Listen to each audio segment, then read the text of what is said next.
Hello everyone, good morning সবাইকে। চলে এসেছি আবারও একটা নতুন ভিডিও নিয়ে তোমাদের সাথে। পয়লা মে, খুবই ব্যস্ততম দিন ছিল। আমরা চলে এসেছি আমাদের লোকেশনে। সেদিন আমাদের খুব সকালে কাজ ছিল, সকাল 6:30টায়। প্রোডাক্ট গোছানোর পর সাইড ড্রাপিং করে নিয়েছিলাম, তারপর মেকআপে বসিয়েছিলাম। মেকআপের পরের লুক তোমাদের সাথে শেয়ার করব।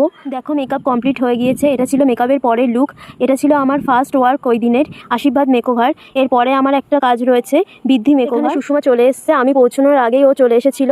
শর্মিষ্ঠাও সাইড ড্রাপিংটা করে রেখেছিল, তারপর আমি এসে মেকআপ স্টার্ট করে দিয়েছিলাম। দেখো, ওর মেকআপ কমপ্লিট হয়ে গিয়েছে। এটা ছিল ওর বৃদ্ধি লুক। এরপরে ওর ব্রাইডাল লুক নিয়ে তোমাদের সামনে আসবো। তো এই লুকটা কেমন লাগছে ওকে জানিও। আমাদের ব্রাইড আসছে, যা 3টের সময় আসার টাইম ছিল, কিন্তু 6:30টায় এসেছে।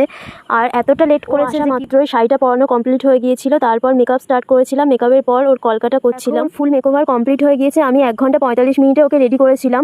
আর আজকের এই 3টে মেকওভার তোমাদের কেমন লাগলো জানাতে ভুলো না। আর আমার সাজানো যদি তোমাদের ভালো লেগে থাকে তাহলে কন্ট্যাক্ট করো আমার সাথে। ভিডিওটা ভালো লেগে থাকে তাহলে লাইক, কমেন্ট অ্যান্ড শেয়ার করে দিও। আর দেখা হবে পরের ভিডিওতে। ততদিন